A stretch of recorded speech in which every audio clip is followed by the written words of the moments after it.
आप सभी जानते हैं कि प्रधानमंत्री श्री नरेंद्र मोदी जी के नेतृत्व में भारत ज्यों-ज्यों आर्थिक, सामरिक और कूटनीतिक दृष्टि से विश्व के पटल पर एक शक्तिशाली और प्रभावशाली देश के रूप में उभरता जा रहा है और देश के अंदर सामाजिक और आर्थिक सशक्तिकरण का नया दौर चल रहा है, त्यों-त्यों अनेक प्रतिगामी शक्तियां भारत की इस अभूतपूर्व विकास को और प्रगति को रोकने के लिए अनेक प्रकार के षड्यंत्र करती दिखाई पड़ रही है। उसी श्रृंखला में आज मैं आपका ध्यान आकृष्ट करना चाहता हूं कि जो कुछ कांग्रेस पार्टी और उनके आइडियोलॉजिकल थिंक टैंक कहे जाने वाले लोग समय समय पर कहते आ रहे हैं, वो चीजें अब पूरी तरीके से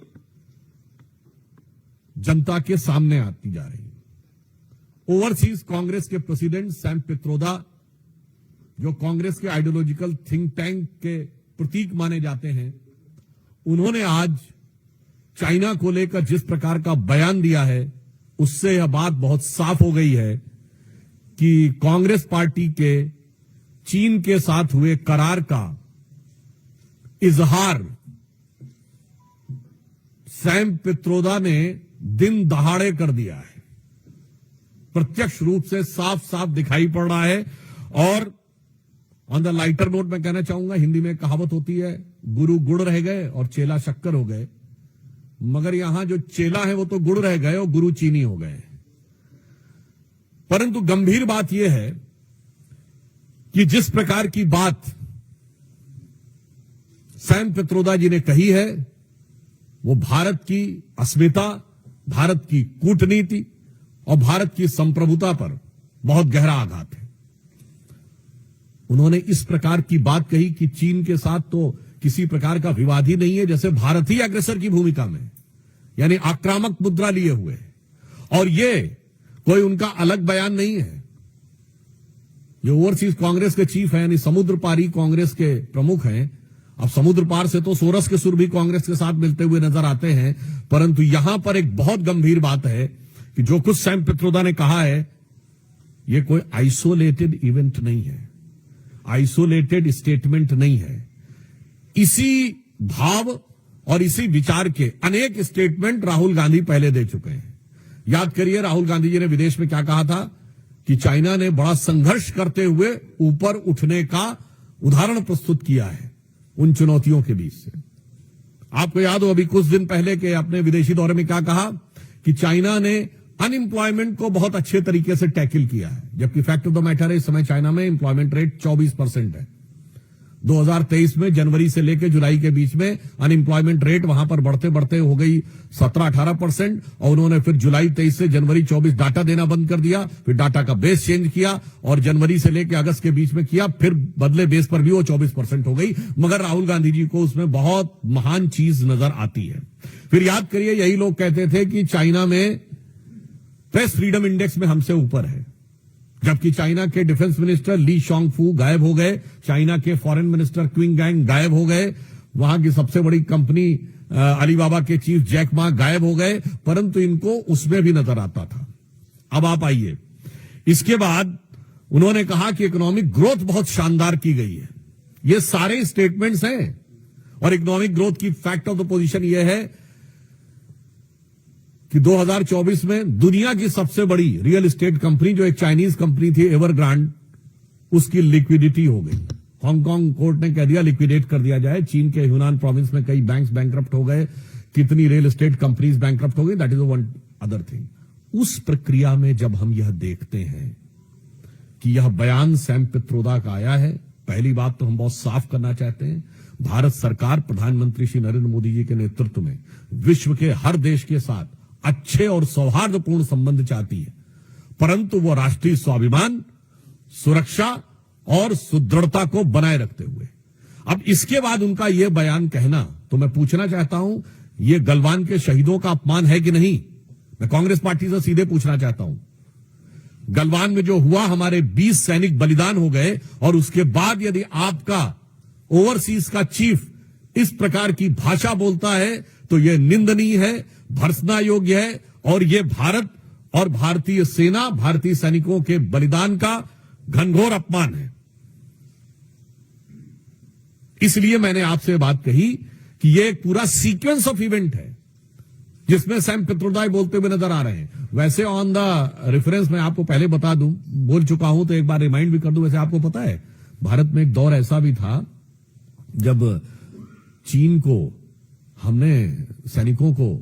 चावल प्रोवाइड किए थे। 21 जून 1952 को जवाहरलाल नेहरू की प्रेस कॉन्फ्रेंस में उनसे पूछा गया कि आपने क्या चीन की सेना को रसद प्रदान की है, तो उन्होंने कहा हां हमने थोड़ी मात्रा में की है, पर वो हजारों टन चावल था, और कहा इसलिए कि उनको बहुत जरूरत है,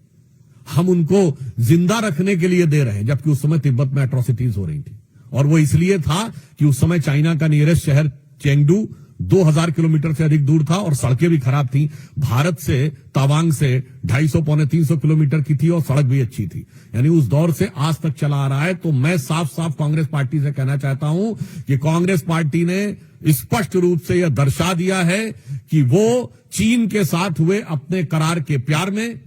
राजीव गांधी फाउंडेशन को चाइनीज एम्बेसी से मिले हुए लोन के दबाव में बोल रहे हैं, और लगातार इस प्रकार के बयान दे रहे हैं। इसके लिए उनको आकर सीधे सीधे सफाई देनी चाहिए, और वो अनेक उदाहरण हैं, वो सब तो अपनी जगह है। दूसरा विषय, एक और अधिक महत्वपूर्ण विषय आया है,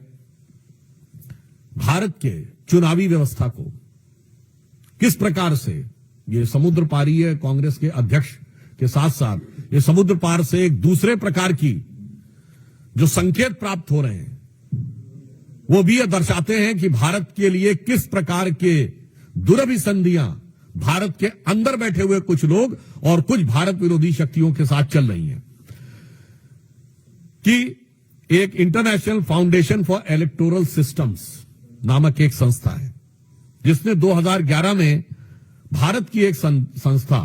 India international institute of election management, जो कि चुनाव आयोग के साथ संबंधित संस्था है, इसके साथ एक करार किया। और यह करार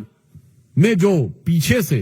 सपोर्ट आ रही है वो CEPPS consortium for election political process, election and political process strengthening नामक संस्था से आ रही है, जो जॉर्ज सोरेस के ओपन सोसाइटी फाउंडेशन के साथ उसके संबंध हैं, जिसने $500 मिलियन भारत में इन्वेस्ट किए एक माध्यम से, यूएसएड इत्यादि के माध्यम से, और इसके बाद से 3-3.5 लाख डॉलर प्रतिवर्ष भारत में आते जा रहे थे। आज हम साफ साफ पूछना चाहते हैं कि भारत के इलेक्शन प्रोसेस, जबकि फैक्ट ऑफ द मैटर यह है कि 2020 में आप याद करिए, जब अमेरिका में चुनावी प्रक्रिया को लेकर अनेक प्रकार के प्रश्न उठे थे, तो भारत की चुनावी प्रक्रिया की तारीफ की गई थी कि जो इलेक्शन वोटर सिस्टम हमारे यहां है, वोटर आईडी कार्ड वाला, वो उनके यहां होना चाहिए। परंतु ये कौन सी शक्तियां हैं जो भारत में इस प्रकार चुनावी प्रक्रिया को प्रभावित करने, परिवर्तित करने या उसके अंदर कोई समस्या उत्पन्न करने के हेतु से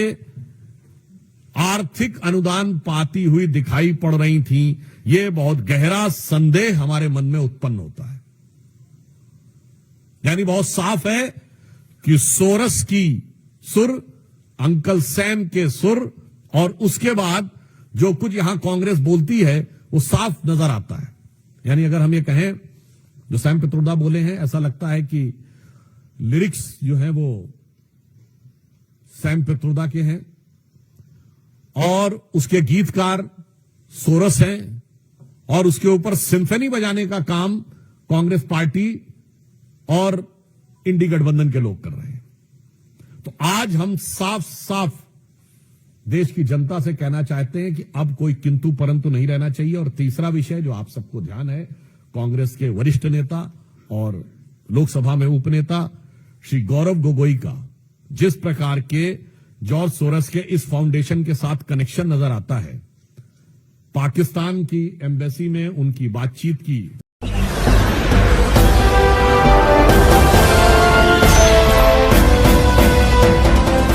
आप देख रहे हैं लाइव न्यूज 99। टीवी 9 राष्ट्र सबसे पहले।